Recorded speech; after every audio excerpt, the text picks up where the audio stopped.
भारत के सबसे डरावने स्थानों में से एक, जहां सूरज ढलते ही इंसानों की हिम्मत भी कांप जाती है, यह है भांगड़ का किला, जिसके बारे में आपने कहीं ना कहीं किसी न किसी रूप में सुना होगा। आज फिर उसी खौफनाक मंजर से रूबरू होने जा रहे हैं। राजस्थान के अलवर जिले में अरावली की पहाड़ियों के बीच बसे इस किले का इतिहास जितना पुराना है, उसका श्राप उतना ही भयानक है। भांगड़ की रानी रत्नावती अपनी सुंदरता और बुद्धिमत्ता के लिए काफ़ी फेमस थी, लेकिन एक तांत्रिक सिंधु सेवड़ा वो उस रानी से एक तरफा प्रेम करने लगा। वो रानी के लिए इस हद तक घिर गया कि वो उसे पाने के लिए काला जादू करने लगा, ताकि रानी को वश में करके रानी के साथ विवाह कर सके। लेकिन रानी ने उस तांत्रिक का छल समझ लिया और उसका जादू उसी पर पलट दिया।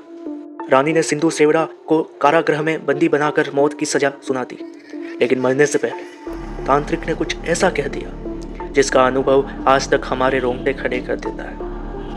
मरते समय तांत्रिक ने किले और महल के सारे नागरिकों को श्राप दे दिया। मैं जिस तरह तड़पा हूं, उसी तरह महल के सारे निवासी मुक्ति के लिए तड़पेंगे, पर कोई भी मौत के बाद भी इस किले की दीवारों को नहीं लांघ पाएगा। कहते हैं उसी दिन से भांगड़ उजड़ गया और आज तक कोई वहां रात नहीं बिता पाया। कहा जाता है रानी और उसके नागरिकों की आत्माएं अब भी किले की हवेलियों में घूमती हैं और तांत्रिक सिंधु सेवड़ा की आत्मा अंधेरों में भटकती है। उसे मीठी चीजें अपनी ओर अट्रैक्ट करती हैं। ऐसी ही एक रात थी जब 5 दोस्त इस किले की दीवारों को लांघकर इसके अंदर गए। 5 दोस्त राहुल, अर्जुन, विवेक, आदित्य और रोहन रणथंभौर से लौटते हुए एसयूवी में बैठे हैं। रात का समय है, कार के अंदर हल्का ईडीएम म्यूजिक बज रहा है। राहुल हंसते हुए कहता है, यार रणथंभौर मजेदार था, पर जयपुर पहुंचने से पहले कुछ मिर्च मसाला या एडवेंचर हो जाए। आदित्य मोबाइल में देखते हुए कहता है, भाई लोग, यहाँ से भांगड़ 25 किलोमीटर ही दूर है, चलेंगे? विवेक बोला, अबे वो भूत वाला किला है, पता है तुझे? अर्जुन कांपती आवाज में बोला, उधर? इस समय? नहीं, मम्मी ने सख्त मना किया है उस किले की ओर देखने का भी। वो किला हमारे लिए सही नहीं है। रोहन हंसते हुए कहता है, अरे मम्मी के दुलारे, चुप कर डरपोक। डर का सामना करेंगे तभी तो मजा आएगा। एडवेंचर किसे कहते हैं? तो चलो। अब सबकी मंजूरी थी, पर अर्जुन अभी भी नाखुश था। बाद में सब ठहाके लगाते हुए गाड़ी भांगड़ की ओर मोड़ दी।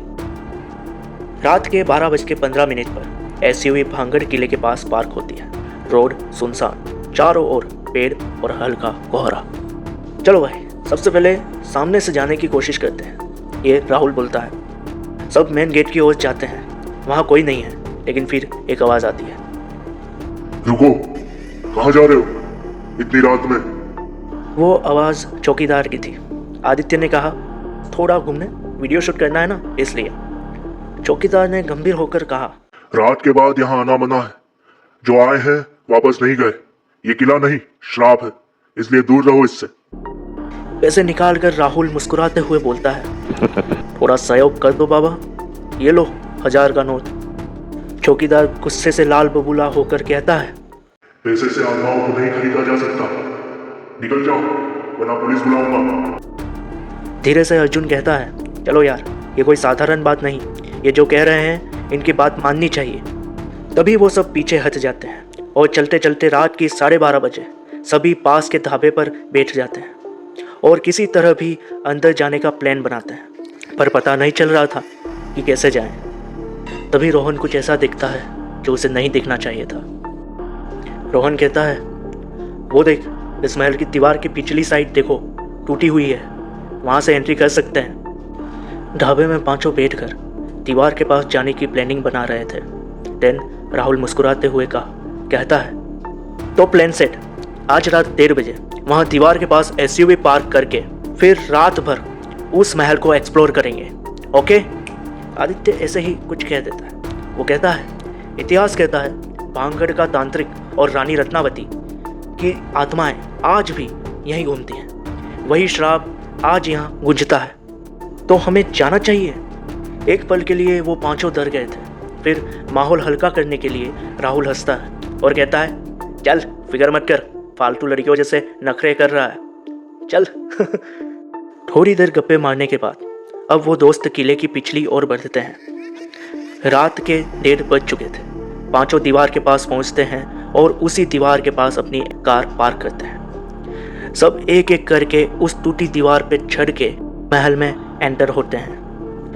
महल के अंदर जाने के बाद अर्जुन कुछ महसूस करता है कि महल के अंदर आते ही वहाँ की हवा का मिजाज चेंज हो गया था।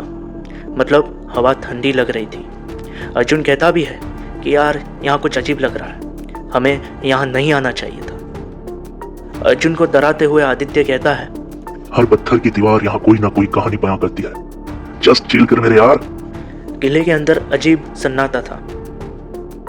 पक्षियों की चीख और दूर से लोमड़ी की आवाज़ आ रही थी, लेकिन अब उन्हें किसी के कदमों की आहट भी सुनाई दे रही थी। राहुल ने देखा तो वो एक गार्ड था जो वहाँ सिर्फ राउंड ले रहा था। उसके साथ एक बिल्ली भी थी।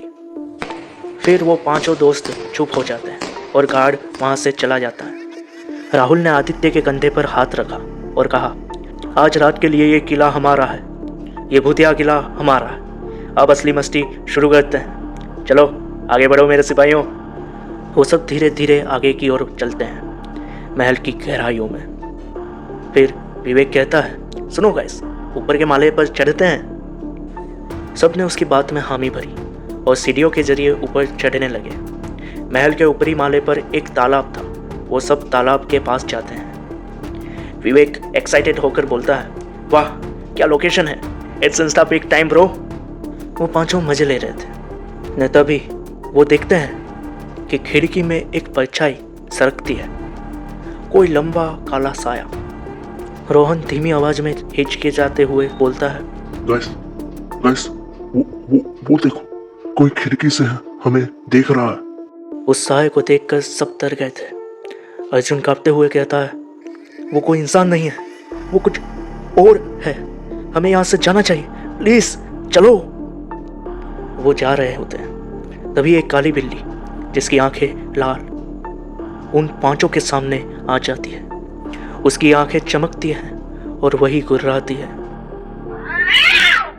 राहुल कहता है, ये तो वही बिल्ली थी जो उस गार्ड के साथ दिखी थी।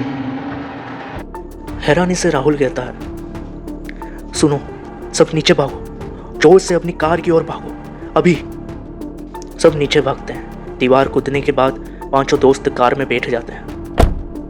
फिर कार स्टार्ट करके वहां से भागते हैं। गाड़ी थोड़ी ही आगे बढ़ी और Vivek out of curiosity bag check करता है और हाफते हुए कहता है, दोस्तों मेरी मिठाई कहाँ गई? फिर आदित्य ने उसके हाथों से बैग लेकर देखा कि बैग खाली है, उसमें कोई मिठाई का पैकेट नहीं पड़ा था और जो उन सब ने अपने अपने परफ्यूम और टिफिन विवेक के बैग में रखे थे वो सब भी गायब है। रोहन बोलता है, कहते हैं कि आत्माएं मीठे और परफ्यूम की तरफ अट्रैक्ट होती हैं। शायद हम बहुत बड़ी गलती कर बैठे हैं जो हमें नहीं करनी चाहिए थी। गाड़ी तेज चलती है पर हर 10 किलोमीटर पर वही काली बिल्ली कार के सामने से रास्ता काटती है। अर्जुन राहुल से पूछता है कि तूने जो बिल्ली के साथ आदमी देखा था वो तूने क्लियर देखा कि वो गार्ड ही था? ये सुनकर राहुल बोला कि शायद वो गार्ड नहीं था, ना उसके हाथ में कोई टॉर्च थी और ना ही मैं उसे क्लियर देख पाया। बस चांद की रोशनी में जो दिखा वो बता दिया। मैंने ही उसे गार्ड एज्यूम कर लिया। रोहन चिल्ला चिल्ला के कहता है, भगा राहुल, वो बिल्ली पीछे ही है। राहुल कहता है, अब ये बिल्ली हमारा पीछा कर रही है, ये कोई बिल्ली नहीं आत्मा है, शायद तांत्रिक सिंधु सेवड़ा की आत्मा। विवेक कहता है, तू ऐसे कैसे कह सकता है? क्योंकि पागल, उस तांत्रिक के पास भी एक पालतू काली बिल्ली थी जिससे उसे बेहद लगाव था। ये मेरे दादा ने एक बार कहा था, जो उसके मरने के बाद कहाँ गई किसी को नहीं पता। और जो मैंने वो गार्ड देखा था वो और कोई नहीं, शायद सिंधु सेवड़ा था। रोहन जोर से बोलता है, अब इन सब का कोई मतलब नहीं, अब जल्दी से होटल पहुंचो, जल्दी से जल्दी दौड़ाओ। गाड़ी फुल स्पीड में भगाते हुए जैसे तैसे डरते डराते होटल में पहुंच जाते हैं। तब जाके उन्हें थोड़ी चैन की सांस आती है। पर अभी भी वो पांचों होटल के कमरे में सब हाफते हुए खामोश थे। सांसें तेज और आंखें लाल, और दिल की रफ्तार अभी भी एक दूसरे को सुनाई दे रही थी। अर्जुन हाँफते हुए पेड़ पर बैठकर कहता है, क्या वो आत्मा हमारे साथ ही आ गई है? रोहन बोला, कभी कभी हम जो खोजते हैं वो हमारे साथ ही घर चला आता है। क्या वो बिल्ली? तभी पेड़ के नीचे किसी की आहट सुनाई देती है। कोई हलचल होती है।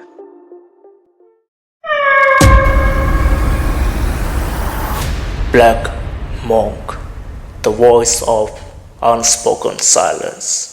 भांगड़ एक किला नहीं, एक श्राप है जो बाहर से बंद और अंदर से जिंदा है। अगर आप भी कभी वहाँ जाएं तो मीठा कुछ भी ना ले जाएं, ना परफ्यूम ना मिठाई। हमारे साथ बने रहने के लिए ब्लैक मॉन्क चैनल को जल्दी से जल्दी सब्सक्राइब कर दीजिए ताकि हमारे आने वाली हर हॉरर स्टोरी आप तक जल्दी से जल्दी पहुँचे।